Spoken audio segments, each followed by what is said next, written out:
Hey guys, welcome to the channel.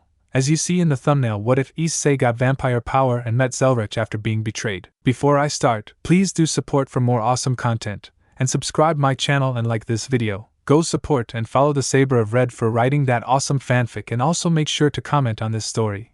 Link in the description. Somewhere in the multiverse. Nah, too boring. I said to no one in particular, staring at some visuals. Should I meddle here? Nah, too late. The boy is leading is finally a good life, I whispered to myself, watching the visual of a certain red-haired magus marrying a certain purple-haired girl. I am bored of meddling in the boy's life right now. The girl, however. Let's check if there is any universe out there where fate will turn out to be different. What's this? A universe where neither Kiritsugu nor that boy exists? Also, the Grail is still getting corrupted? Let's fix it. But who should I send? Someone as brave as he is, and also selfless enough. Maybe I should call upon a version of that brat. But I cannot call upon an underage version of him. He will be too weak. Let's check the visuals. I started checking the visuals of universes where the other boy is present. After some time I got a very interesting visual. In the said visual, ORC clubroom, a couple of months before the match with Serorg. I see POV. I was glancing at Bucho. She was looking at the documents used at the meeting and is reading it. She still hasn't returned to her good mood. What should I do? If I don't reconcile with her before the game, I'm scared that it might cause difficulties. Apologizing seems like she won't forgive me unless I acknowledge the cause and apologize to her, and I don't know the cause of it. It happened when I was having my head all puzzled over it. A light runs through the top of the table. The light drew a circle, and turns into a shape of a magic circle. It's a familiar symbol. Phoenix? Kaneko-chan mutters. That's right. It's exactly like Kaneko-chan said. This is the magic circle of Phoenix. It's a small magic circle which has the size to appear on top of the table, so is it a communication type? But who? Don't tell me it's Razor? What does he want? I was in suspicions, but from the magic circle a holographic image was projected and the face of a young woman appears. She has a high-class atmosphere and looks. She has her hair up and adorned with expensive-looking accessories. Okasama, Ravel made a shocking voice. Okasama? Ravel's mother? So that means she is the wife of the current head of the House of Phoenix, which also makes her the mother of Razor. She's pretty. She looks like she is in her 20s, since she is a devil. I don't know her real age. But she certainly looks like Ravel. How do you do, Ravel? Sorry for the sudden call. I couldn't get any time, so I ended up calling at this hour. In the humans' world, Japan, it is still school time, right? Why, yes, it certainly is. But why did you call all of a sudden? When Ravel asks, Lady Phoenix says, are Rias-san and Sakura-san here? The one who was called by her is Bucho and me? Why me? Bucho stands in front of the projection. How do you do, Obasama? It's been a while. Era, Rias-san. How do you do? It certainly has been a while. And, the lady looks around. Is she looking for me? I position myself where she can see me immediately. Ah, hello? I'm Hayate Issei. Hello to you too. This is our first time meeting like this, isn't it, Hayate Issei-san of the Sakura? I apologize for introducing myself like this, and no. So do you have some business with me? I ask while acting politely. Yes, I thought I should greet you properly. Normally, I should go and greet myself to Rias-san, who is in charge of the Hayate residence, and the academy which my daughter will be homestaying at. But there were reasons why we couldn't visit, since the demands of the Phoenix's tier are increasing. So maybe they don't have time because of it, Kiba whispers to my ears. I see House of Phoenix are the main suppliers for the Phoenix's tiers after all. I heard that there are emergency demands on the Phoenix's tiers, and that they can't keep up with the supplies, so the lady must be with it as well. That must be hard. It's much appreciated, seriously, Bucho replies while smiling. Not at all, Obasama. Your words would be enough. Please leave Ravel to us. I'm truly sorry, Rias-san, for having you take care of Razor after the game, and also having you look after Ravel. It seems like she isn't saying it with bad intentions. I thought they would hold a grudge against us because the engagement was cancelled, but it seems like they don't even have a bit of it. There are so many big-hearted people in the House of Phoenix, but for Bucho, it must be complicated. After all, she couldn't decline the transfer of Ravel and the responsibility for her. Then the lady looks at me. Also, Hayate Issei-san. Please especially look after my daughter. And me too? And she emphasized the word especially. Of course, I will look after her. Why, yes, of course. But Bucho is also here, and there are people who can look after her better than me in our club. Yes. Of course, By entrusting my daughter Ravel to Rias-san and everyone else, she will have no trouble at the school in the underworld. But what I would like to ask of you is different from that. Will you please protect her so no weird pests would come near her? By having the Sakura who has gained many achievements next to her, both my husband and I can feel assured. Weird pests? So she's telling me to look after her so no guys would come near her in the human world? I'm also a guy you know well. I won't do anything like laying my hands on Ravel. She's my important junior. She's cute, but I won't lay my hands on her, I understand. I don't know how much I can do, but I will protect your daughter. When I said that, the lady made a bright expression, and besides me, Ravel has her face very red. Hey, what happened, Ravel? For a moment, the face of Bucho who appeared within my sight looked sad, but was that just my eyes? I thank you very much, Ravel. Yes, Okasama. You know what you must do? You have to support Rias-san, and you have to listen to your seniors, and on top of that you have to deepen your relation with Issei-san. As the daughter from the House of Phoenix, work very hard so you don't tarnish the name of our house, okay? Of course. Looks like the mother and daughter are talking about something. I don't know why, but Ravel has her face red, and it looks like she is filled with spirits. And lastly, Issei-san, the lady talks to me again. Why yes, I hear that your dream is to become a high-class devil. Yes it is, and my daughter is currently my bishop. I traded with Razor. Why yes, I have heard. Please remember it very well. My daughter is free. She is my bishop. She doesn't belong to Razor. Very well? Why yes. You understood. That's something I already know, but well, I just nod my head just in case. Hearing that, the lady nods her head. She looks satisfied. Why, my business here is done. Rias-san, Issei-san, and everyone, please forgive my sudden introduction. And it's time now. Ravel, behave in a manner where you won't make a shame as a lady. Yes, Okasama. Now then, everyone. Goodbye. Flash. The light brightens, it then turns into a shallow light and disappears. The greetings of Lady Phoenix which came here like a storm. It must be due to worrying about her daughter, and the greetings to us. Though there were things I'm not sure of. I was in doubts and made a sigh, and Bucho who was about to leave the room unsteadily on her foot appears within my sight. Boo. Bucho, where are you going? When I asked, Bucho stops, and she mutters without turning around. I see, will you protect me? Why do you ask such a thing suddenly? I don't know. But my answer is obvious, of course. I will protect Bucho. And Asia? Yes, I will also protect Asia. And Akino? Akino-san? That is obvious. But what happened? Suddenly asking me such a thing? I don't get it. I don't get what Bucho's intention are at all. But Bucho asks with a lower tone. Hey, I see. Why yes. To you, what am I? Who am I? I don't get the meaning of this question, but to me Bucho is Bucho, and the moment I said that, Baka, she scolds me mixed with the sound of her crying. Bucho rushes away from the spot, and she left the clubroom. Rias Onisima. Asia goes after Bucho. Asia turns to me after she reaches the door. Her eyes are soaked with tears. Why is Asia crying? Issei-san.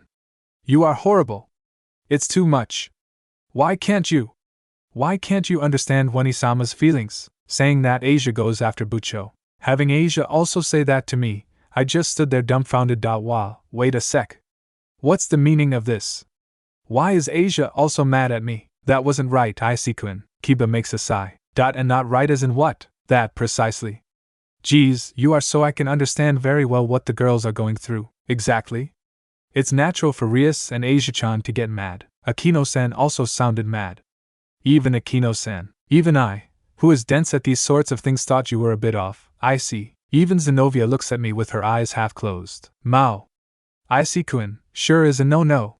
Per Rias-san. Even Irina was mad. You are the worst. Oh. I just received the coldest "you are the worst" quote from Kaneko-chan. I don't know what I did wrong. I just don't know. To begin with, maybe I should go after her? I tried to leave, but I was stopped by Akino-san. The current Issei-kun will just hurt her more even if you go after her, so don't. Seriously? Is it that serious? But it's my fault, right? My fault. I really don't know. No, I actually have a maybe kind of guess. But inside me that possibility is very unlikely. It's basically impossible. That's why I don't understand shit. I started to get confused even more thinking about it. Hey, Gasper. Am I really bad here? I asked my junior. Jayasuke says it in an apologetic manner while twitching his body. Yes, I think you are very bad. Even Gasper says that to me. I felt down.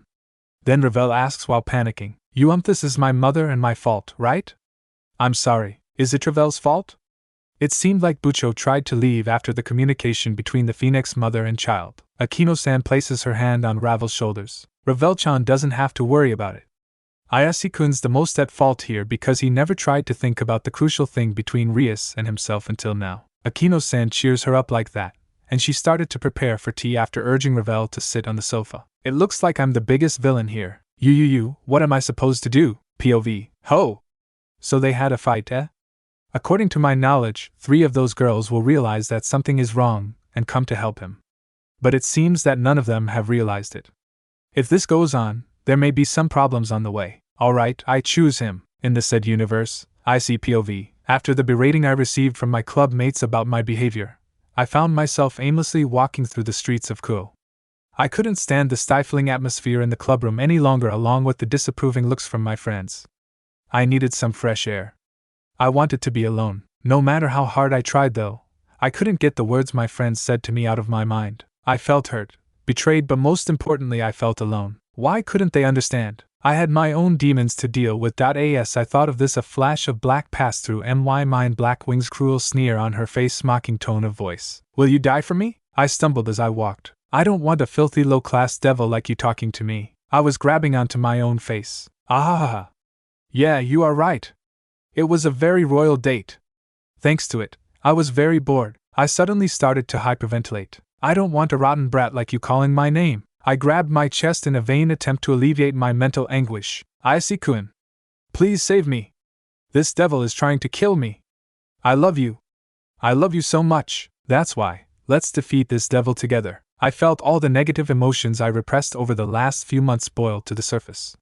I could feel the facade I put on to hide my deeply scarred heart slowly cracking. I didn't realize it, but there were tears flowing from my eyes. Why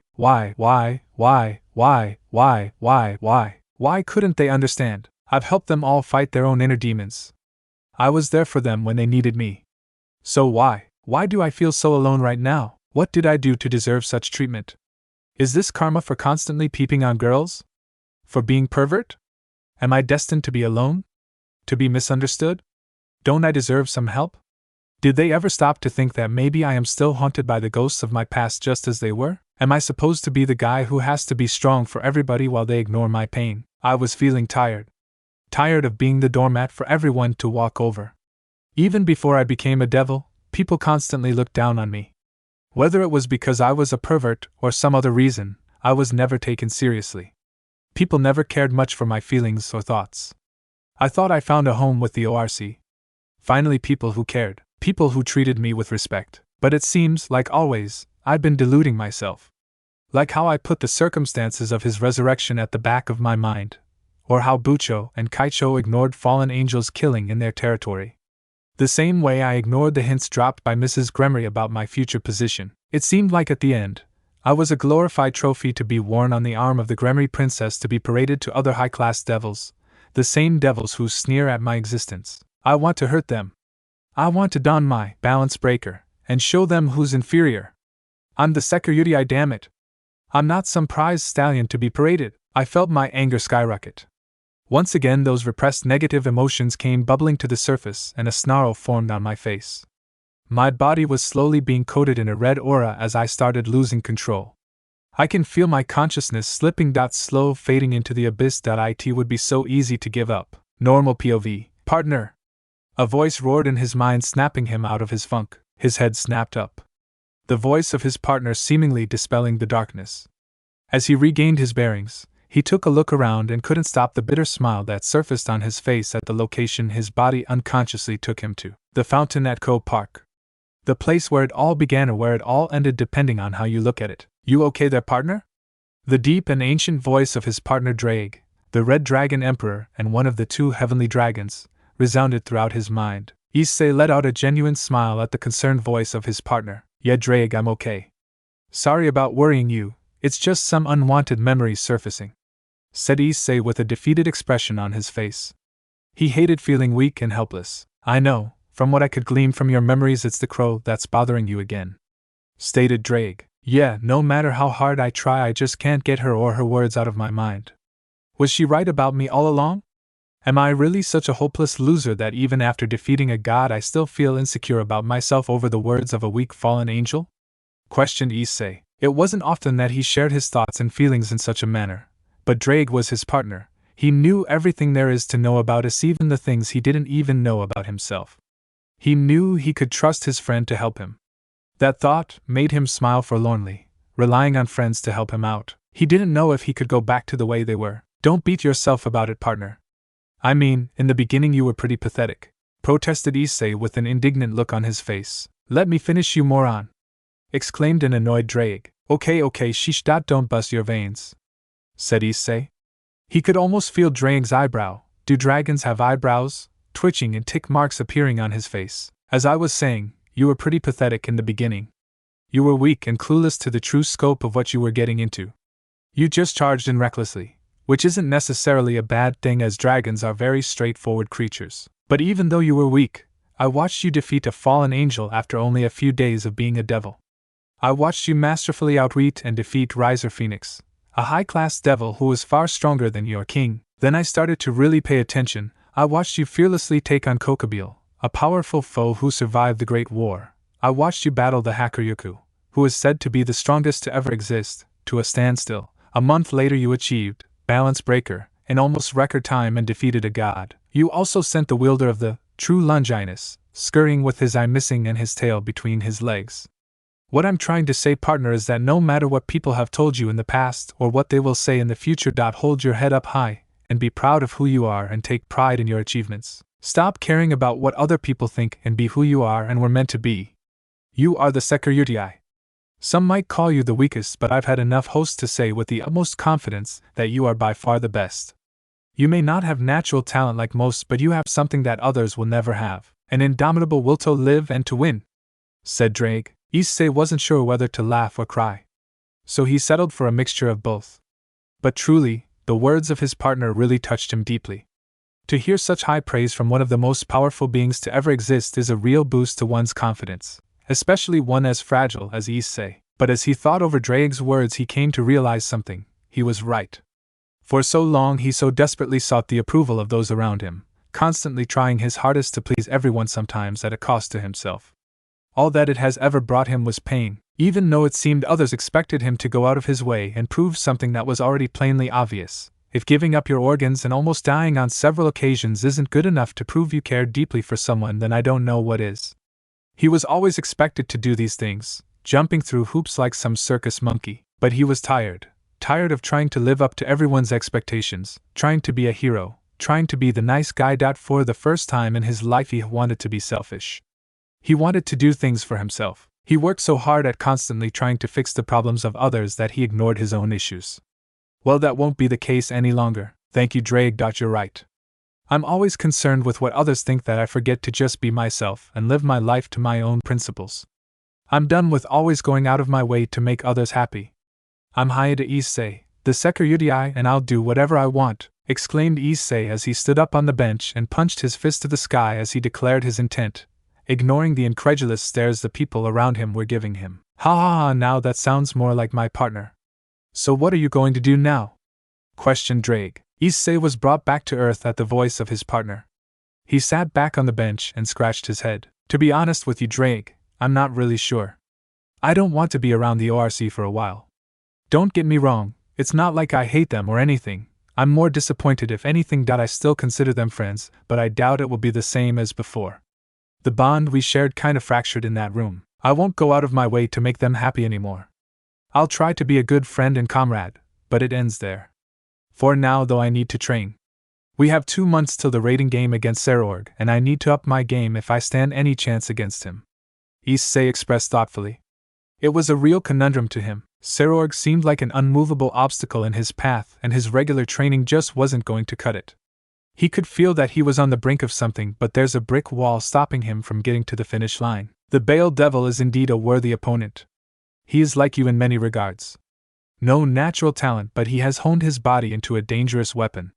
However, he has the advantage in that his body is naturally superior to yours, as he was born a pure-blood devil, while you are a reincarnated human. He has greater natural strength and stamina than you do, pointed out Ddraig. As blunt as it sounded, Issei knew that Ddraig spoke nothing but the truth. I know Ddraig, and that's the problem at the moment. Although I've gotten really good at using the boosted gear, my base level is still not good enough to keep up with someone like him. I need to somehow find a way to increase my natural strength and abilities to the point where my body can rival that of a pure-blood devil, or in my case a dragon's body. That's it! Exclaimed Issei as he jumped from the bench in excitement. Firstly, ouch, dragon here, sensitive hearing and all. Secondly, what are you on about? Inquired Ddraig. Issei had a giddy smile on his face, and seemed to be bursting at the seams. That's it, Ddraig.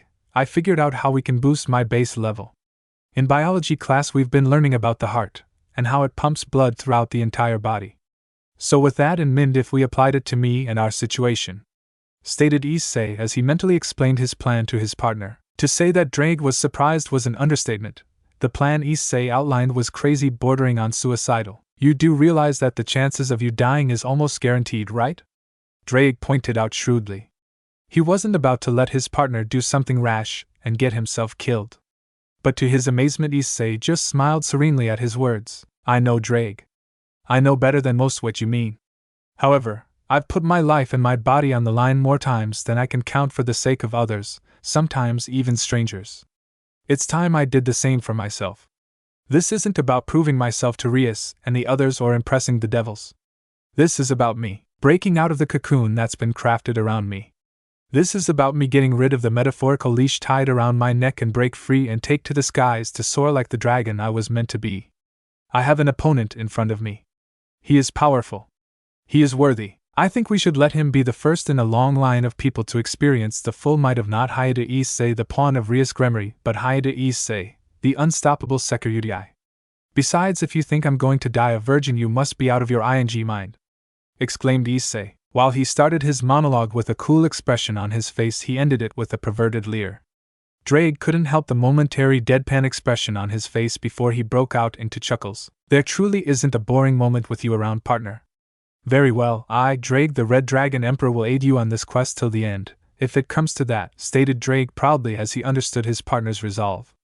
Issei smiled happily at those words. Thanks, Ddraig, for having my back. And don't worry, as long as the chances are not zero, I will survive. I have far too much left to do to die anyway. You said before one of my best qualities is my indomitable will. Well, let me demonstrate to you once more, partner. Let me show you that I won't lose, that I will overcome it just like I have every other obstacle that's been set in my path and come out stronger than before, stated Issei as he clenched his fist with a challenging smile on his face. Ddraig just chuckled in his mind. His host truly was the most stubborn person he's come across, including himself, which says a lot. They descended into a comfortable silence after that, and enjoyed the peace and quiet of the park. Issei, though, had a lot on his mind. His fractured relationship with his friends aren't a priority at this point. His focus is on getting stronger. He already knew what he needed to do, but he needed a secluded place to do it. He needed to see a certain fallen angel about organizing it. He also needed Ravel's help, as she had access to a certain item that he could use to strengthen himself further. But, suddenly he started losing his drive. Sensing this, Ddraig asked, What is it, partner? What happened? Ddraig, somehow after that fight I feel that I have almost completely lost my purpose. Pardon? Usually when I want to get stronger it is for others, right? Yes. The motivation I felt at those times was a bit more pleasant than what I feel now, when I want to get stronger for myself. I had a sense of complete satisfaction at those times, but now, Issei started contemplating on his decision. He should have had all the time in the world for it, but, Issei POV, partner. There is someone behind you. I quickly snapped out of my thoughts and turned around. Standing behind me was a big, bearded old man. He wasn't releasing any aura or killing intent, but I understood that he is dangerous. Who are you? No need to be panicked, brat. I have come to help you. Help? What do you had a fight with the rest of your peerage. It hurts, right? You feel that all of the selfless decisions you made for them have been wasted. I don't know what you are talking about. No need to lie to me, brat. I can easily see through your lies. You are a very bad liar, you know. I was panicking. The old man was talking as if he had read my mind. And everything he said until now were true. So what if it is true? What are you going to do about it? Don't you want a purpose? What? I asked, confused. Sorry, I'll elaborate. Do you want a purpose in your life? A purpose even greater than becoming a harem king? A purpose, For which you would even disobey your peerage members? Yes, I can give you that purpose. In exchange, you must help me with something. Do you want to hear about it? What is your name? My name is Kistr Zelretch Schweinorg. But you may call me Zelretch. Well, Zelretch-san, you have my attention. Time skip, half an hour. Location, ICPOV. So basically, what you are saying is, you are a vampire who can travel to other realities and universes. In your world there is ritual called the Holy Grail War, in which magicians summon legendary heroes from a place beyond space-time called the Throne of Heroes to battle one another in a battle royale, and the winner gets to have any one of his or her wishes come true by the Holy Grail. But the Grail has been corrupted by the Zoroastrian evil god Ingramainu, who is also a hero who has been summoned in this war, and this may cause some problems. Yes, there are many things about this story about which I cannot help but say what the hell. But I am going to refrain from voicing out my opinion. I can understand how you feel, Ddraig, but imagine Chow Chow and the rest of the hero faction learning about it. Man, that will be hilarious. But anything one asks for. I started to fantasize about asking for a harem. Wow, so many pretty girls. I can see that you are daydreaming, brat. I am not at all sorry to say this, but the Grail cannot grant you your wish due to the corruption. Man, what a bummer. And here I was. Wait a minute. Did you just say that you are not at all sorry? Oh, did I? I don't know. What is with the casual and mock innocent tone? So, would you help me? He dodged my question. But when will I get the time to do my training? You said that these Holy Grail Wars can go on a month. That would leave me only 1 month to train for the match against Serorg, I asked. Don't get me wrong. The idea of fighting alongside and against legendary heroes from various myths is fun and all, but I cannot neglect my match against Serorg. No need to worry about that part. The flow of time in the two worlds are different. Different flow of time? You mean that 1 minute here is equal to an hour there or something? Close, Ddraig. A day there is equal to an hour here, so that means, yes, partner. You're going to have a lot of time to train. Especially if you stay in that world until the match against Baal. But even so, I am against this idea. After all, the opponents will be legendary heroes, plus you have almost 0 mana in you. I can help with that. I directed my attention to Zelretch, surprised. The reason that you have very low mana is because most of your magic circuits are locked. No one else in your world has magic circuits, but they can use magic because their magic flows in their blood. Do you have any idea why no one else has a magic circuit in my world? Most probable reason? You have a mutation in your genes. What the hell? Is he saying that I am some sort of mutant from a sci-fi movie or something? By mutation, what do you mean, vampire? I mean to say that he is in existence similar to your current Lucifer and Beelzebub. What? You mean to say that our Mausama are some kind of mutated monsters? If your definition of monster is someone much stronger what he is supposed to be, then yes, they are monsters. But the precise term for those two would be super devil. I was in shock. So that is why they were so absurdly strong. I will open your magic circuits for you if you WNT to, but it will hurt like hell. Or in your case, getting stabbed by a holy sword. Gulp. But you don't need to worry though. After you complete the job, I will take you to another world where you can obtain unique magic, the kind seldom seen in your world. Plus, if you manage to keep me entertained, I will take you to the Dragon Ballverse. Ddraig. Did I hear what I think I just heard? What, partner? That he will take me to the Dragon Ballverse? What is so great about that? Ddraig asked, genuinely confused. Ddraig, you don't mean to tell me that you don't know Son Goku? Of course I know him. He is a Chinese yokai. I am not talking about that damn old monkey. I am talking about the scion. What are you yelling about? And anyway, what's a scion? You have been with me since the day I was born, Ddraig. Surely you would have seen me reading all of those manga. Right, most of the time I was asleep, you know?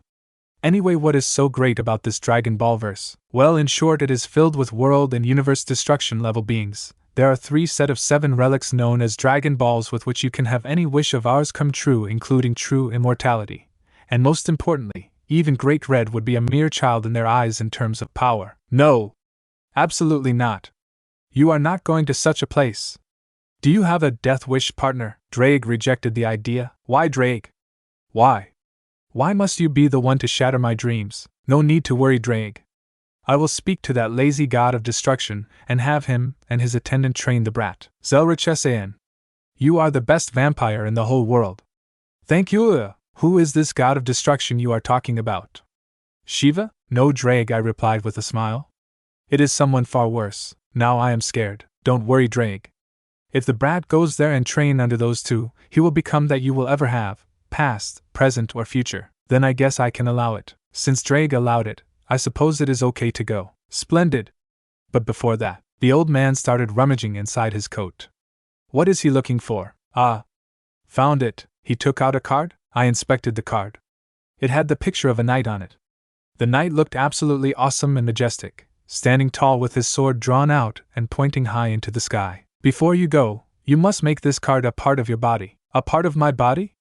What do you mean? Instead of answering, Zelretch came over and pressed the card onto my chest. It glowed and it went inside my body? Hey old man. What did you just do? Calm down, brat. You won't be able to participate in the war without it. You see, since you are not a human, you cannot be a master in this war. Instead, you will be summoned as a servant. That card contained the soul of a hero, making you a demi-servant. What is a demi-servant? It is a person who has the soul of a heroic spirit inside them. Okay, so who is the hero inside me, then? King Arthur. Wait, what? Pardon me. Who was it again? King Arthur. www. By King Arthur you mean, the King of Knights. The former King of Britain. The true wielder of Excalibur, and Caliban, and the head of the Knights of the Round Table. So you mean to say that I… Yes. You are the vessel of King Arthur's soul. But don't worry though, you will only receive his memories and skills. He won't interfere with your identity. But your personality may change due to his memories. I was shocked. King Arthur's soul, inside my body? Wait a minute, but what about Caliban and Excalibur? No need to worry about that, boy. The moment that card activates, you will receive our version of Excalibur. So it is alright then? I was still shocked. The soul of the legendary King Arthur inside him? Brat. You there? Ah. Sorry. I was just spacing out a little. Well, what? Aren't you going to inform your sensei about your training? Ah. I had almost forgotten about it. Also, I had to ask Ravel if she could get me some phoenix tears. Alright. I will be right back. Time skip. Half an hour later. Location: Ku Academy, Azazel's staff room, Azazel POV, and that is why I won't be here. Issei had just finished telling me about the reasons for his absence in the coming months. I had just completed checking some assignments I had given my students and getting ready to head home when Issei burst through the door, sweating and panting. I had initially been alarmed, thinking that we were under attack or something, but instead it was him informing me about his supposed training retreat. I had initially not thought much of it, but at his insistence about not revealing the location of his training, I understood that something was wrong. At my repeated requests, he finally told me his reason. About the fight in the clubroom, his trauma, and finally the need for his training. I was disappointed, to say the least. Disappointed at those kids for not understanding the feelings of their comrade. Granted, they were still kids. But there is a limit to everything, even for being childish. But Issei's eyes were not what one would expect to be. Yes, those chocolate brown eyes did have pain inside of them, but they contained a fire that was burning bright. Just looking at those eyes made me so proud. So, sensei, do I have your permission to go? I looked up with a smirk. Even if I forbid you from going, you would still go. This was not a question. Yes. Ha, there is no reasoning with you, is there? I asked with a sigh. Nope. He was replying with a smirk. You can still tell me where you are going, you know? I reminded him. He just gave me one of his cheeky smiles. I see, make use of these 2 months and make me proud, okay? Hi. He left. Remembering the eyes he had now, I knew just one thing. Serorg Bale won't know what hit him. Time skip, another few minutes. Location: Issei's house, Ravel POV. Ravel, do you have some phoenix tears for me? I had just returned home after the fight and started making dinner for everyone, when Issei-sama burst through the door with these words. Why, Issei-sama, don't scare me like that. Oh, sorry about that, Ravel. Issei-sama was apologizing. Anyway, do you have some phoenix tears? Why? Is someone hurt? I asked him, panicking. Oh no, it's not like that. You see, I am going on a training retreat, and there might be some injuries, so… My maiden senses tingled. This is a chance. Ah. No need to say anything more, Issei-sama.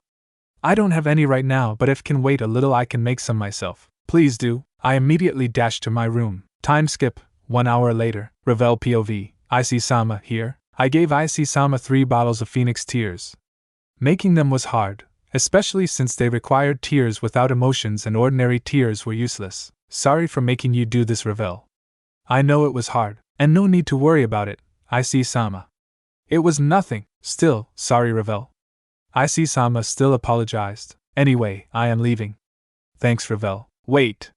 So soon? Issei-sama, wait. What is it, Ravel? About the incident in the clubroom, I am sorry. Issei-sama just smiled. No need to worry about it, Ravel. It's not your fault. He left. Issei-sama may have been smiling, but his eyes contained sadness within them. Issei-sama. I hope you remain safe. Time skip, 10 minutes, location, IC POV. I'm back. Got all of your things in order? Yes, good. Now lay down so that I can activate the card and your magic circuits. I warn you though, this will hurt. I promptly lied down. Do your worst. I told the old man, if you say so, after 10 minutes of excruciating pain. There. All done. Looks like you have some quality circuits, kid. 102 of them. Even in my world this number is quite a lot, you know? Also, your looks are a lot better too. I forced myself to get up. Somehow, I was clad in full body armor. Arthur's armor, I suppose.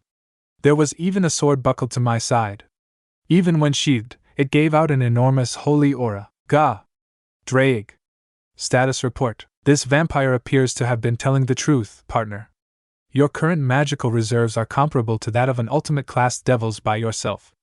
If you include the power of Arthur, it is comparable to that of the fake Lucifer. Seriously? Yes. Wow, that is so awesome. Wait a minute. What do you mean my looks are better? You would have to find out yourself. Can't you get me a mirror? No time. There are some things I need to explain to you right now. Even though you have the spirit of a Saber class inside you, you are classified as a Berserker class. Berserker class? Why? I think it has something to do with Juggernaut Drive, partner. You don't need to worry anymore though. Since you have a lot of magic inside you, you can substitute it for your life force while in that form. Still don't use it for more than 10 minutes at a time, okay? You will still die if you do, I understand, Ddraig. And that's all. Wait a minute. Isn't there something I need to say when I am summoned by my master? Don't worry about it. Just say what Arthur would have said.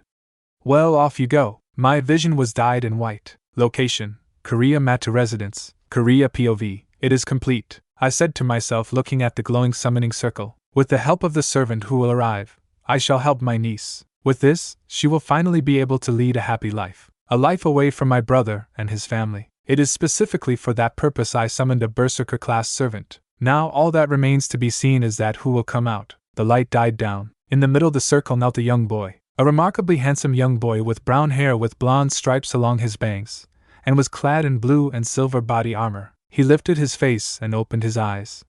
One was a shade of green, while the other was chocolate brown. He spoke. I am Berserker.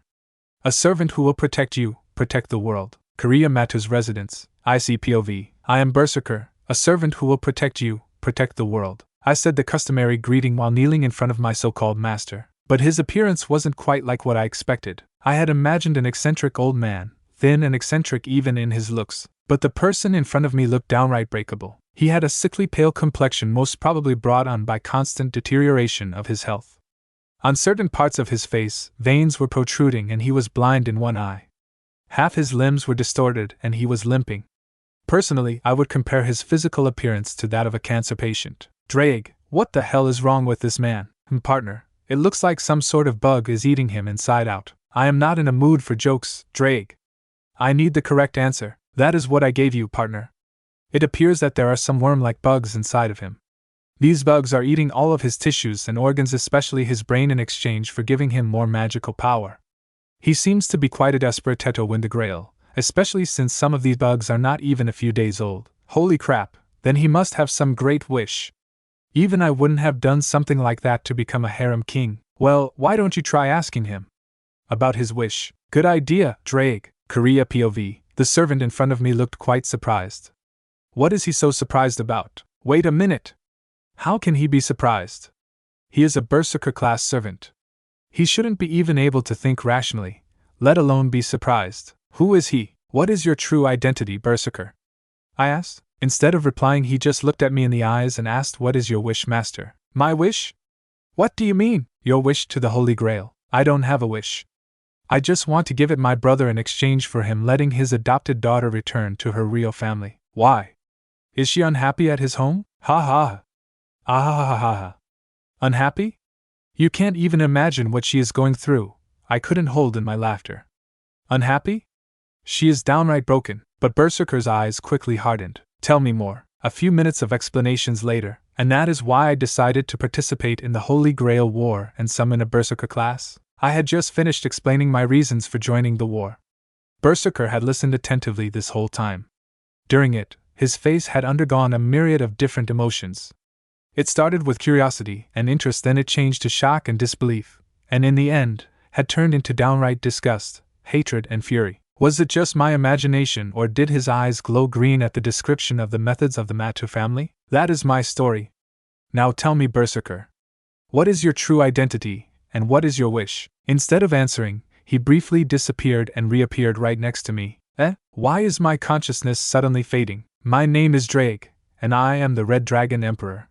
Hearing these words, my consciousness faded to black. Time skip, 10 minutes later. Location, Zokun Matu's residence, basement, Sakura POV. Some time had passed since I started hearing noises from the main house. I heard people yelling, screaming, and things getting broken. What is going on? As I was wondering what was going on, silence, the noises stopped, and then, bang, the door to the basement was kicked through, and in came a man, clad in red, blood-stained, draconic armor. I understood what was going on. One of grandfather's enemies had returned, and he had come to destroy the whole family. I looked at him, and that is when he saw me. He paused for a minute, and then made his way over to me. His mask slid back to reveal a rather young and youthful face. I looked at him in the eyes and asked, in my broken and quiet voice, "Are you here to kill me?" He didn't reply, and instead pulled me into a hug. "It's all right now," he said. "Those people will never hurt you again. It's all right now." I was shocked. Did he really say that I was free? Tears started to accumulate in my eyes. "You can cry now," he said. "Let it all out." That is when I broke down. Time skip, 10 minutes later. Location, ruins of Camelot, Wales, Issei POV. I was looking at the figures of the two blissfully sleeping figures. Their expression while sleeping was serene, a far cry from when they were awake. Was that really alright, partner? Was what alright, Ddraig? You spent 2 of your 3 bottles of Phoenix Tears on them. Was it really alright? Ddraig, you know as well as I that they needed it more than me. Would you rather they die by having worms eat them inside out? You really are too kind for your own good, partner. I didn't reply and instead looked at little Sakura's sleeping face. She had gone through a lot in the hands of her foster family. Her lifeless eyes and broken voice when she asked whether I had come to kill her had shaken me to the core. Truly, while humans are capable of doing even more good than angels, they were also capable of evil beyond any devil. I didn't know why, but the moment I laid my eyes, I suddenly had the urge to protect her, to cherish her, to bring the light back into her eyes and the life back in her voice. The urge to protect her was even more than what he felt for Asia, who was a natural dragon tamer. The thought made me feel warm in my heart, somehow. Ddraig, do you know why I feel like this? It appears that the time has come for you too, partner. What do you mean by that, Ddraig? This girl is also a dragon tamer, partner. Even though her young heart is forever scarred by her misery, it is pure. It has the purity that only a child can have. That, combined with your natural kindness, is what is causing your feelings, partner. Also, she is your bonded one. Bonded one? Dragons always have the urge to protect those of pure of heart, partner. But sometimes, a dragon may feel a special affection to a certain person from the moment he sees him or her for the first time, even if they did not have prior knowledge of the tamer's existence.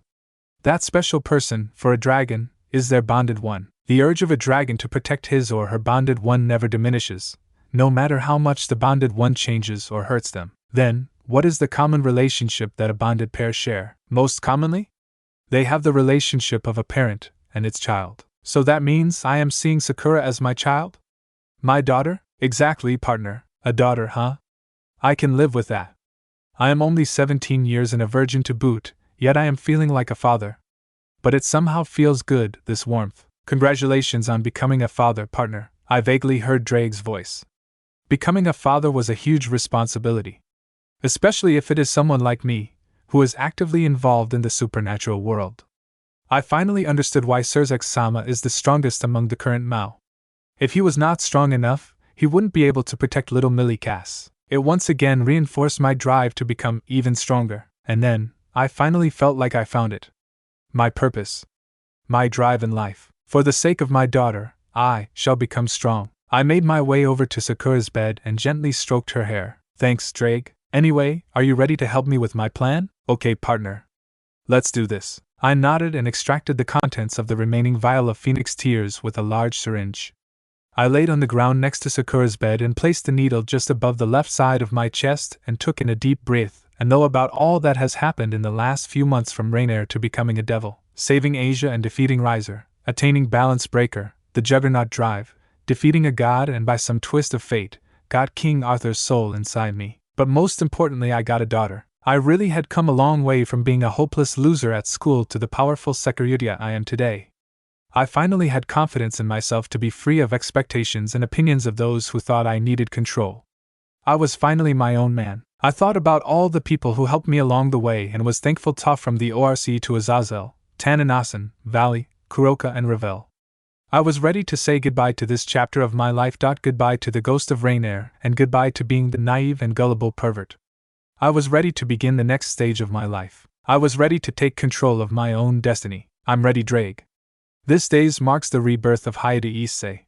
My red rebirth, I whispered, before injecting the entire content of the syringe into my heart. The last thing I heard before a blinding and unbearable amount of pain racked my body was the voice of my partner. I smiled as I slipped into blissful unconsciousness. Leave the rest to me, partner. Meanwhile, location, ORC clubroom, Rias POV. It's been a few hours since I had a fight with Issei. The atmosphere was a somber one at the clubroom. Everyone was going along their normal business, but there seemed to be a distinct lack of energy. The entire ORC was gathered with the exception of Azazel, Rossweisse, Ravel, and most importantly, Issei. I haven't seen Issei in a while. Where is he? Zenobia thought out loud. He's probably peeping on the kendo club or something.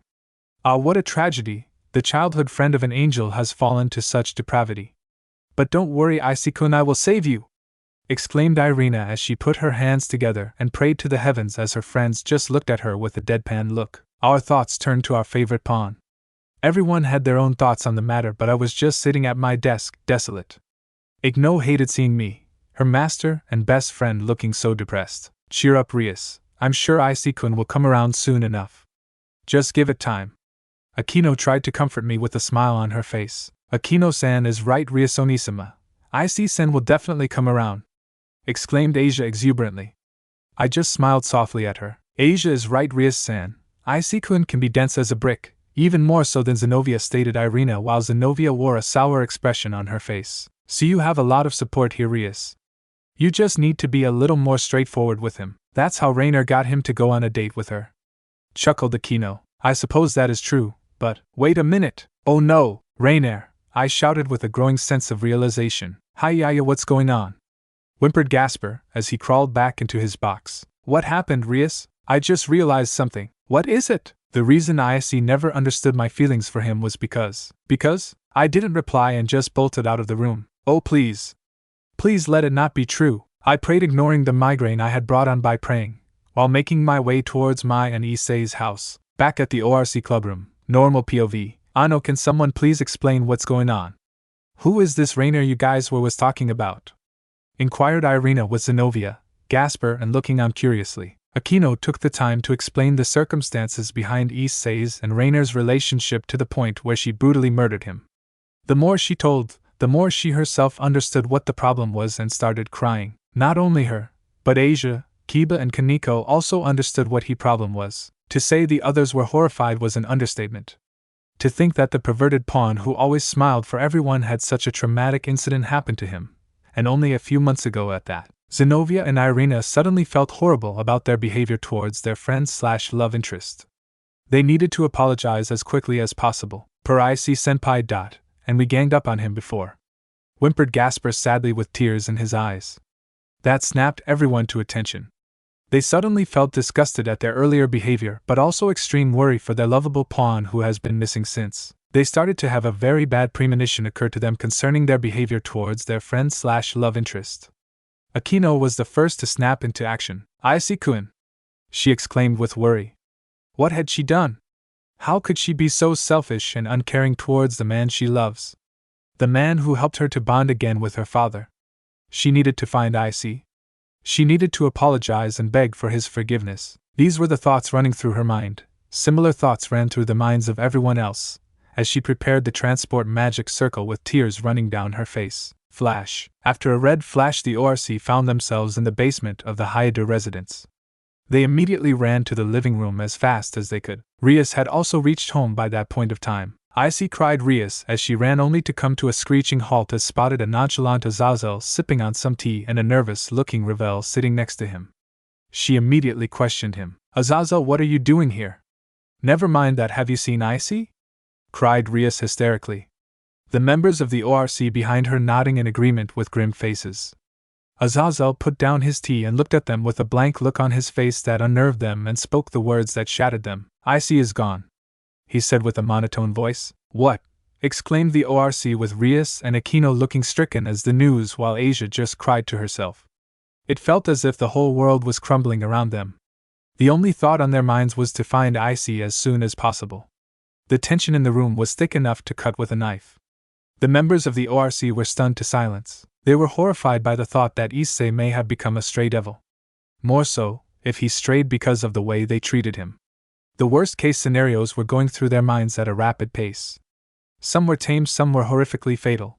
Poor Asia couldn't handle the news and promptly fainted. Luckily, Zenovia's reflexes were quick enough to stop her friend from hitting the ground. She proceeded to deposit Asia on the couch while the ORC were finally regaining their mental bearings. If they paid enough attention to their surroundings, they would have noticed the mischievous glint in Azazel's eyes or the facepalm of Ravel, who couldn't help but wonder if the fallen angel governor was a bit touched in the head. After a finally snapping out of their shock, the ORC snapped into action. Gone? What do you mean he is gone? Thundered Rias. She was on the brink of having a mental breakdown. Her beloved Issei was missing. Was he taken? Was it the Cow's Brigade? Did he leave of his own volition? Was it because she pushed too hard? Did she go too far in her attempts to progress their relationship? These were some of the thoughts currently plaguing her mind. She felt disgusted with herself for her treatment of the man she loved more than anything. How could she be so thoughtless in the way she treated him? She only prayed to Mao-sama that she wasn't too late to make it right. Similar thoughts ran through the minds of the rest of the ORC as their guilt from earlier was compounded by this new situation. Ravel watched this scene with a stoic expression on her face. She was still highly upset with the way they treated Issei-sama earlier, however she was mature enough to keep her thoughts to herself, for now. She was extremely well-mannered and polite girl. Her pure-blood upbringing saw to that. However, she could also be quite vindictive when situations called for her to be, and hurting the man she held in the highest regard certainly qualified as such a situation. She took a deep breath though and exhaled. Issei-sama wouldn't want her to take some petty form of revenge on his friends, even though they deserved it. She would be the bigger woman. Maybe then her Issei-sama will finally notice her feminine charms, and maybe, just maybe, Ravel started to have perverted fantasies about Issei and herself. He giggled Ravel creepily to herself with a goofy expression on her face, with a line of drool going down the corner of her mouth, cheeks tinted red from heavily blushing with a little blood leaking from her nose. Her perverted smile wasn't helping much in regards to holding up her dignified Ojo-sama image either. Luckily she snapped out of it quickly enough by the one-sided shouting match happening between Rias and Azazel, who just seemed highly amused at the situation, with Aquino occasionally chipping in. Asia-san also seemed to be back among the land of the conscious, although she looked inconsolable. Ravel counted her lucky stars that nobody caught her having one of her perverted delusions about Issei-sama. She doesn't want him to think of her as a shameful woman after all. Anyway, it seems that Rias-sama was still livid about Issei-sama's disappearance. But more importantly, it seems Azazel-sama still hasn't given them the full story and just appears to be enjoying the situation his misleading words have created. Honestly, what an insufferable man. I wonder how Shimhaza-sama and Barakil-sama put up with this man and his nonsense for so long. Thought Ravel before she made an effort to clear the situation by coughing loudly into her hand to get the attention of the occupants of the room.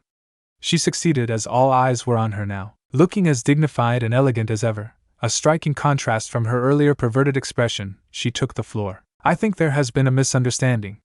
Despite what Azazel-sama's words seemed to imply, Issei-sama did not run away or go astray. He simply filed for a leave of absence from school, as well as informing his clients that he will be unavailable for the next 2 months due to taking a training trip to prepare for the upcoming raiding game, spoke Ravel eloquently. It seems her words had a desired effect, as the tension immediately left the room and an overwhelming sense of relief filled the hearts of everyone present. Well, almost every yoni, a certain fallen angel governor, was crouching in a corner and pouting petulantly like a child. Despite being a well-bred Ojo-sama, Ravel couldn't stop herself from rolling her eyes at the overgrown man-child. Said man-child decided it was finally time to speak up. Yeah, Issei came to me earlier today. He asked me to help him out by filing a leave of absence at school. He'll still get the work done. He said he'd have his familiar his them up at the end of each day. Finished Azazel with a cool smirk on his face while striking a pose. Rias, while relieved that her beloved pawn didn't stray, couldn't stop herself from almost snarling at Azazel. How dare he? Issei was her pawn. She should have been notified immediately. At the very least, he should have requested permission. Didn't he trust her enough to speak to her about this? She immediately stopped her train of thought as she recalled the state of affairs between her and Issei.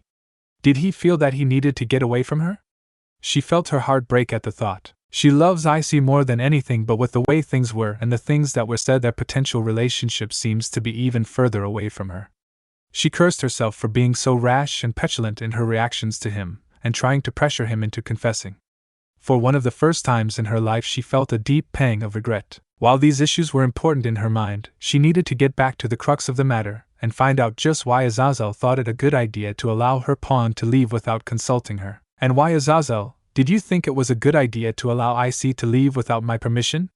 Questioned Rias in a frigid tone, accompanied by an equally cold gaze. She was backed up by Aquino, who glared at the fallen angel governor. The others, while relieved that their friend was okay, were also highly curious as to what was going on. They were hoping to find Issei and apologize to him for the way they treated him. But it seems that they will have to wait a little longer. They only hoped it wasn't too late and their relationship with him weren't fractured beyond repair. In response to Rias's question, the perpetually jovial archangel narrowed his eyes and adopted an expressionless mask on his face that greatly unnerved the members of the ORC. They've never been on the receiving end of the governor's ire before, and due to the usual dynamic between him and Issei, it's easy to forget that the man in front of them was one of the most dangerous beings in existence. Ravel quirked an elegant eyebrow at the drastic change in character for the governor, secretly impressed with his approach. Rias would never admit it out loud, but she was terrified right now. She tried hard to not let the quiver in her knees show. You make it sound as if Issei is a prisoner here, Rias. That he has no free will of his own.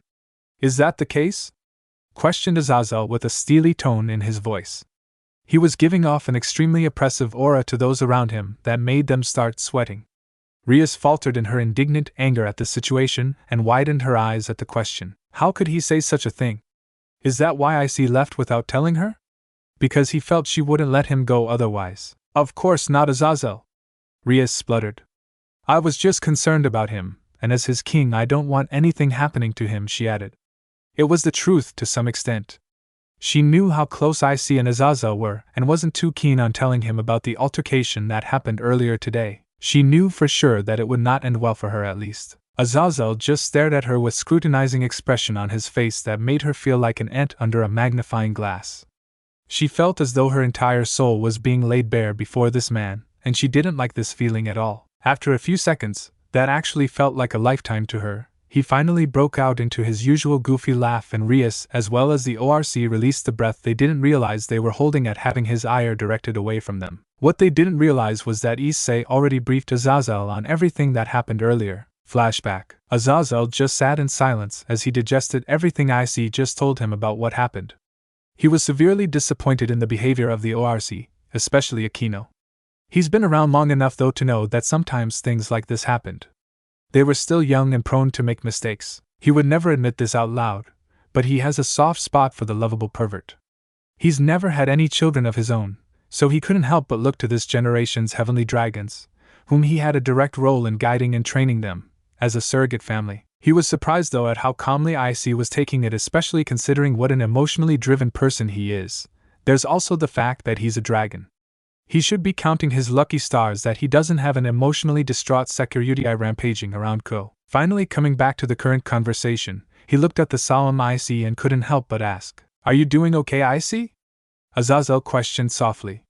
Issei looked at the fallen angel governor with a determined look on his face. Regardless of his own problems and insecurities, Issei trusted Azazel and deeply respected the man for not only his intellect but also the key role he played in bringing about peace between the factions, which was why he wasn't afraid to open up to the man, as opposed to the ORC, as he knew he would get only the truth from him. Honestly, I can say that I'm doing fine. I'm certainly not 100%.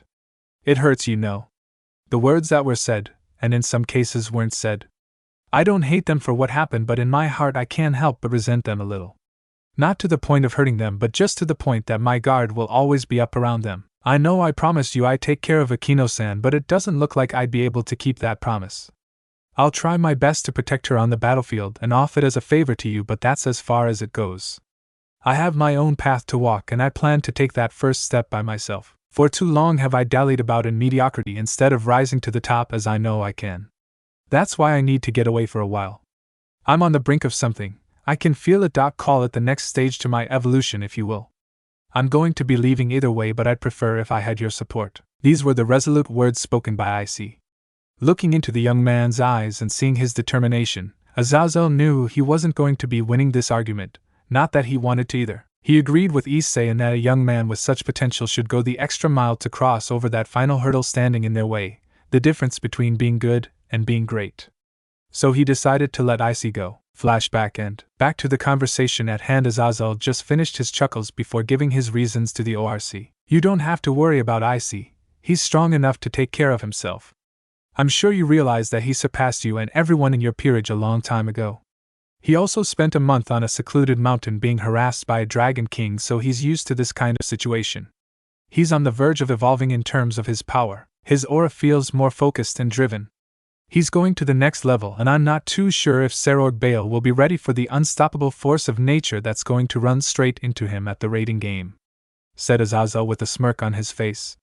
The others were bewildered by the word of the fallen angel. To pay such high praise to someone is no laughing matter. I suggest you use this time to properly hone your skills so that you can at least keep up with, not just Serorg and his peerage, but Issei as well, stated Azazel as he made to leave the Hayadu residence, leaving behind a deeply troubled ORC. At the corner of the room sat Ravel, who was all but forgotten by the ORC. She also met with Issei-sama before he left, not that she was going to tell them that, just a petty form of revenge on her part. She couldn't help but think back to the meeting. Ravel smiled happily at the memory. She couldn't help but feel closer to the man she adored.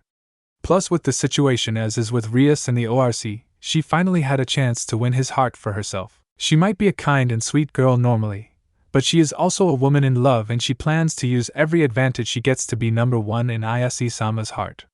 He already placed a great deal of trust in her by telling her the plans he made instead of anyone else. She was not going to betray that trust. She just hopes that he comes back to her soon. Stay safe, Issei-sama. Though Ravel with a loving smile on her face. Time skip, a few days later. Location, Tosaka Mansion, Tokiomi POV. Finally it has begun. The Fourth Holy Grail War has begun. The servants and masters have all assembled, and wait a minute, what's this? Only 6 servants? Including mine? Wait, let me check. Saber, Lancer, Archer, Rider, Caster, Assassin. Wait a minute, where is the Berserker class? In every war there has been a minimum of 7 servants. If that's the case then. Wait, what's that? I watched, as a bird familiar of Caster brought a piece of paper to him. It seemed to have a strange inscription on it. A magic circle? In the visual, normal POV, Caster was examining the card, all the while muttering to himself. This pattern seems familiar. No doubt it is a summoning circle. But what does it summon? What is it, Caster? His master, Ryunosuke, asked. I am not supposed to understand, but it looks like a summoning circle. A summoning circle? When someone pours magic into it, it will summon a predetermined being. I am positive I have seen this circle somewhere, but I am not sure where. Well, what are you waiting for? Pour magic into it and summon whatever that being is. Are you sure? Plenty sure. Alright then. Caster poured some of his magic into it, and the circle glowed and left his hand. It landed in the middle of the master-servant congregation and, boom! The magical crest on the leaflet lit a red glow as it formed a magic circle. It expanded beyond the border of the paper as it set itself ablaze. A pillar of fire erupted, its blinding, strong flames lit up the cold night sky to warm morn for a moment. An immense surge of power followed through, causing the ground to tremble, and the air and gravity too dense for the masters and even the servants to move and breathe. It had to be the last servant, Berserker.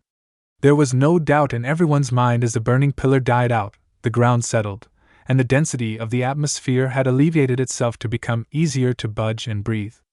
All the competitors held their guard, unsure what's to come from the mad-enhanced heroic spirit. Imagine their bewilderment once they saw a rather handsome and sane boy stood upon the same place where the spectacular performance happened. His eyes were heterochromatic. One was a warm, chocolate brown while the other was a shade of green. The same shade as that of Saber. And he had brown hair with blonde streaks going through it. Yo! The boy said, doing a 2-finger salute. He's Berserker. Diarmid was the first to speak out, breaking the long, awkward silence that came from seeing the strange young man appeared before them. But he's nothing more than just a lad, Gillis remarked, stumped. Yeah, he looks so ordinary and unimpressive like this boy, the rider's servant, Iskander, noted, referring to Waver. Hey! I resent that. Waver retorted, sorry for being so underwhelming. The boy apologized with a blush. But I am emperor as well. You an emperor? Gilgamesh's cold glare sharpened. Being the king of heroes, he instinctively understood that the boy was different from the other heroic spirits. There was something strange about him. Gillis, meanwhile, was examining the boy. Attribute, star. Alignment, chaotic good. Traits, demonic, divine and dragon. Those were the facets Gillis picked up from looking at the man. He could easily tell that this was no ordinary heroic spirit. I see POV. I felt the presence of 11 individuals here. 5, no 6 came from the heroic spirits, but that should be impossible. I'm for certain assassin was taken out by the blonde-haired man standing high and mighty on the street pole, but I can detect another being similar to servants nearby. You an emperor? I raised my head in the direction the cold, questioning voice came. My night vision gaze locked eyes to the blonde-haired man, my target, on the street pole. There he stood, scowling fiercely, clad in gold armor from head to toe. Well, there's no helmet at least. Isn't that armor heavy? It's only heavy in appearance, partner. All right. That makes sense. That's right. I am Ddraig, the Red Dragon Emperor. Nice to meet you, I replied nonchalantly and summoned the boosted gear. This guy was strong, no doubt. He was stronger than most of the beings I had seen. The only one stronger than him would be Ddraig, Ophis, Great Red, Fenrir, Surzex Sama, and perhaps the old geezer Odin. Albion would be stronger than him as well, since he and Ddraig are of the same power. But the amount of arrogance in his voice reminded me of that bastard, Diodora Astaroth. But unlike Diodora, this guy had the power to back up that arrogance. Also, there was something about this guy that feels more dangerous than the others. What is it? A golden light shined down on me while I felt a heartless gaze filled with malice directed at me. Turning back up at the street pole, the golden-haired servant, my target, had 4 golden magic circles I had never seen before, reminding me of rippling water.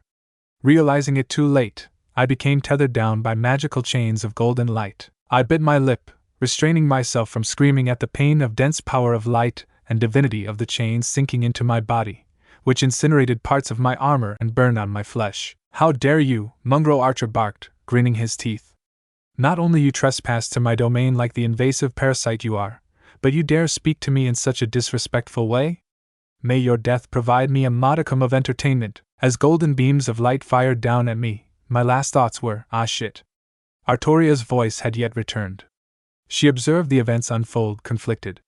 There were many heroes from legends that bear the trait of the dragon within them, but none matched the criteria Berserker was. Her emerald eyes were mesmerized by the gauntlet he summoned on his left hand once Berserker claimed the title of his kingship. Artoria POV. Saber, Iris Vale's soft concerned voice awoke Artoria from her daze.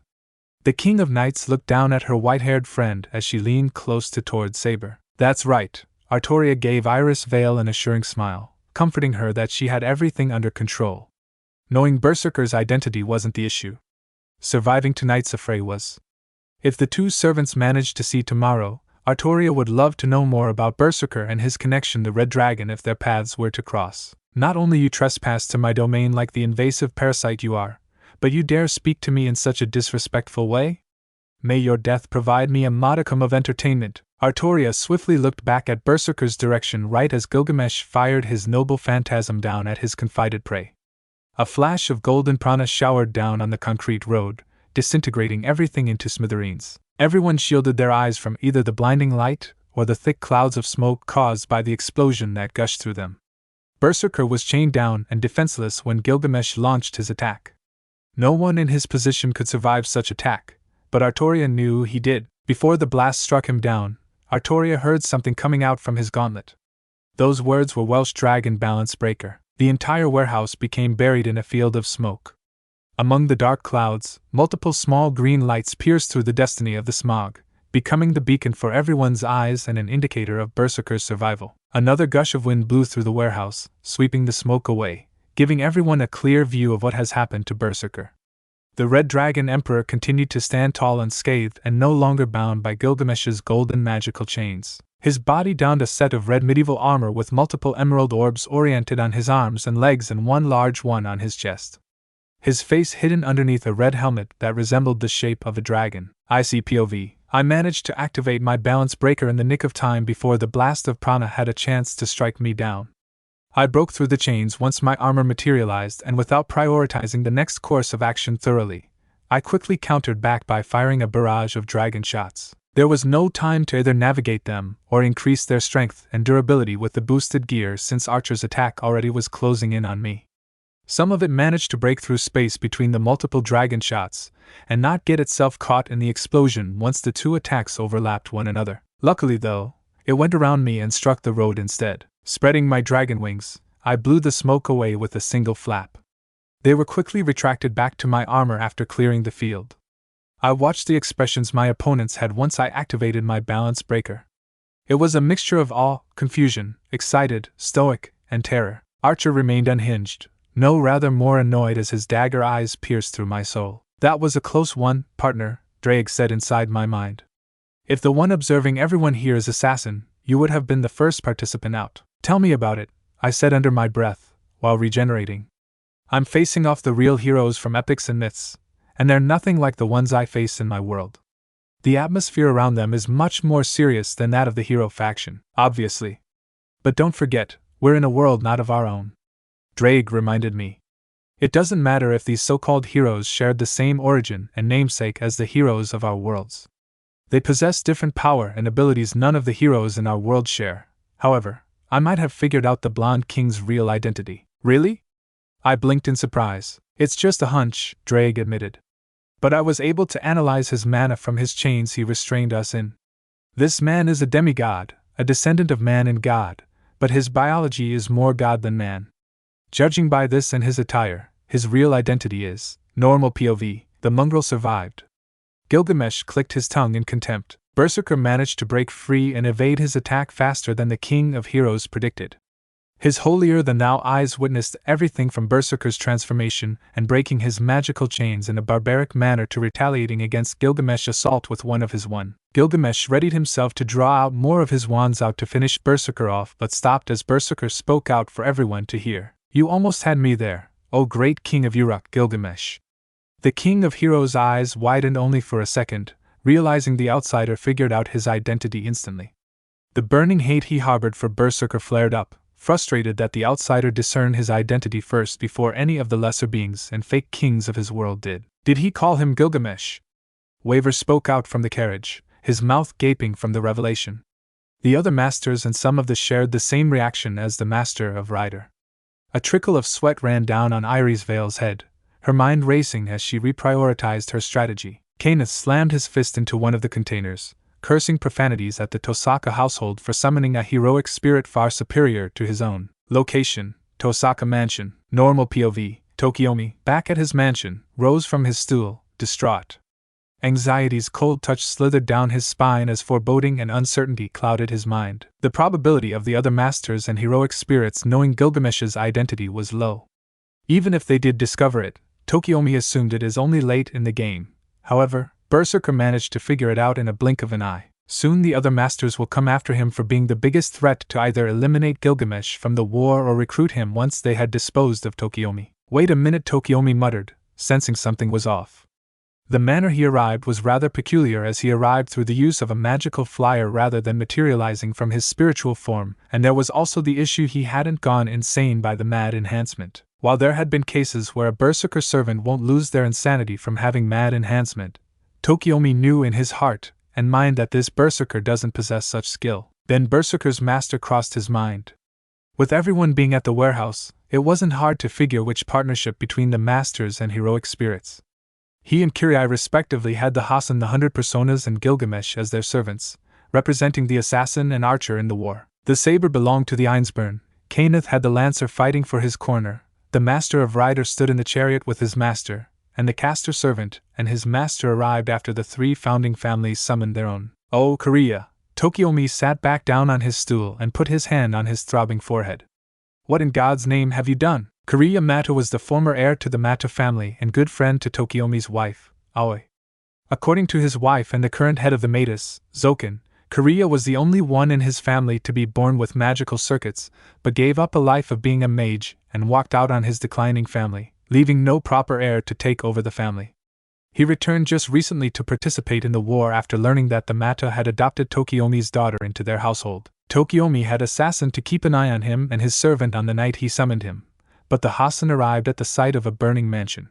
There was no bounded field around the area when assassin entered the land, as if someone destroyed it. According to the reports, there were no inhabitants at the fire occurred, as assassin found no traces or remains of a single body after the fire was put out. Hearing it gave Tokiomi some peace of mind, knowing his other daughter is still alive, but worried about her whereabouts, though he hadn't sent assassin to look for her or told Aoi, who's still unaware of the incident that occurred. The situation is turning for the worse, Kiriai's voice said, coming from the record player in Tokiomi's basement.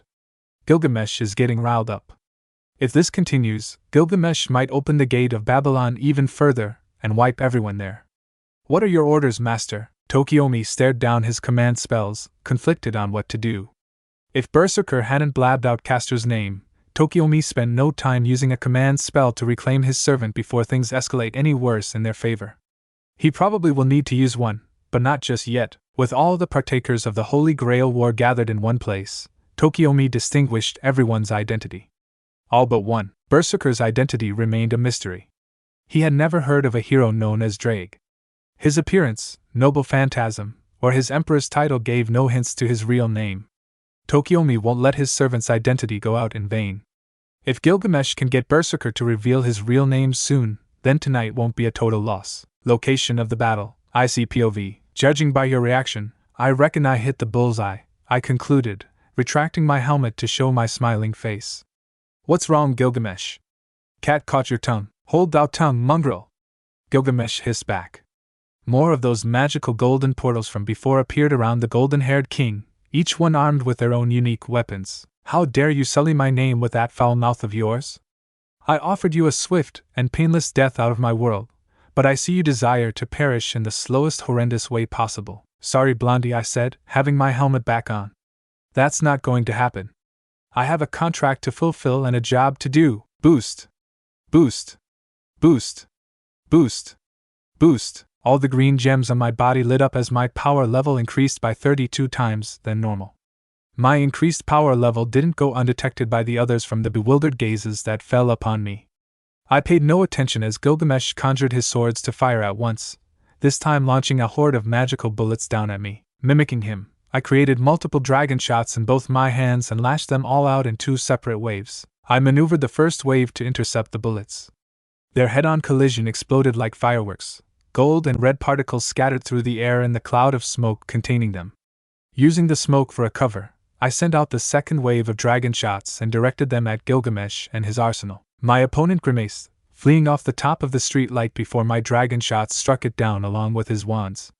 Before his feet touched the ground, red flames were ignited from the thrusters on the back of my armor, leaving a streak of red behind as I dashed forward, ready my fist to deliver a finishing blow. Due to being caught up by the momentum and closing on Gilgamesh, another golden magical circle appeared by his side. A weapon emerged from it, a golden axe. Gilgamesh grabbed hold of it and held it in front of him with the blade directed on me. Ascalon! I cried out. The blade of my holy sword popped out from the gauntlet. A jarring chill struck both of us once our blades clashed, gushing out sparks of holy aura from our weapons. The clash detonated a powerful shockwave, sending us skidding back across the road in opposite directions.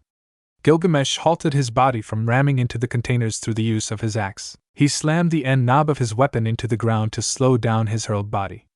Luckily, the weight of my armor held me down, and I wasn't flung so far compared to Gilgamesh. Fool, the king of Uruk growled. His shoulders and eyebrows trembled from either rage, irritation, or the combination of the two. I belong up in the heavens, yet you dare have me trod the earth as you. You, oh no, Gilgamesh, I shot back, interrupting him to his vexation. I'm here to do much more than that. I let you in on a secret. Just like you belong up in the heavens, I'm a devil from the underworld that will drag you in the depth of hell. In the name of my position as the Security, I will come out on top. Partner, you cannot win against him in your usual forms. If he really is Gilgamesh, then he would have all the weapons of the entire world at his disposal, including dragon slayers. Engaging him in direct combat, even with the Triana, is suicide. The only way you can defeat him would be with dash. With Juggernaut Drive? Yes. But remember dash. 10 minutes only? I was going to say 20, because of your recent dragonification. Alright then. Ddraig, are you ready? I asked him with a feral smile on my face. Always, partner. Now let's show this guy what it means to disrespect the Red Dragon Emperor. Let's do it then. And returned to Sakura. Hi, who is about to awaken? Normal POV. While the other servant were stumped from the sudden increase in Berserker's power, the King of Knights couldn't help but feel that there was a strong connection she and the man shared, leaving her silent. His aura felt so similar to her own. Unique, but similar. Also, some of his features are familiar. Almost like that of, no, it can't be. Saber, are you alright? Iris Vale asked. Mordred. What? Mordred, shouted Artoria. Eh? Saber, thereby having a very royal misunderstanding, Artoria had unsheathed Excalibur when a dark miasma started surrounding the red-armored berserker. Green orbs of light were surrounding him, and then there was the sound of chanting. The voice isn't just that of Issei, young, old, male, female. In a creepy sound which was mixed with the voices of several people, the curse-like chant began. Hi, who is about to awaken? It started. Looks like it will start. I am the heavenly dragon that has stolen the principles of domination from God. It was always like that, no matter what. That's not right. It was like that every time. I laugh at the infinite, and I grieve at the dream, the one the world seeks, the one the world rejects. I shall become the red dragon of domination. It was always power. It was always love. You guys choose destruction no matter how many times. Issei's armor started to change. It became sharper, and it grew large wings. From both hands and feet, claw-like things appeared. On the helm, many horn-like things appeared. That appearance is a dragon itself. And then, from all the jewels in its body, a mixed scream-like voice of the old, the young, man, and woman is emitted, and I shall sink you to the depths of crimson purgatory. Juggernaut Drive, Gilgamesh, location, Tosaka Mansion, Tokiomi POV. I covered my mouth in shock and fear at the visuals. What is this abomination you have summoned, Korea? I whispered to no one in particular, as I looked at the visuals of Berserker turning into a huge, red dragon. Location, on the top of a building near the battle. Achoo, Korea POV. That's strange. Was someone talking about me? Must be Tokiomi. After all, considering the timing of the situation, it must be someone who knows that I'm participating in it. And considering that the old man Zokan is dead, ah well, he had already warned me about it. But this form is still frightening. I muttered to no one in particular, as I watched Bric transformed. Location of the battle, normal POV. The rest of the people present watched the servants with shock and battle lust, and the masters with fright and awe as Issei transformed. But all of them, human and non-human alike, were dripping with cold sweat. Such was the amount of power Issei was radiating. Gilgamesh himself was no exception. While he was not afraid his pride would not accept it, he was shocked at the amount of power the mongrel was radiating. He was now seriously looking forward to fighting Issei. And then, the battle began. Legendary weapons and blasts of energy lit up the night sky. Gilgamesh dodged all of Issei's attacks. He couldn't afford to block or deflect them due to their pure power. Issei, meanwhile, was doing a combination of dodging and deflecting. He dodged all the dragon slayers and holy weapons, while deflecting the others. Dodge, block. Dodge, block. Dodge, block. This seemingly endless cycle continued until, I am tired of all this nonsense. Issei's voice overlapped with that of Ddraig. It's time we end this. Gilgamesh was enjoying himself while fighting against Issei.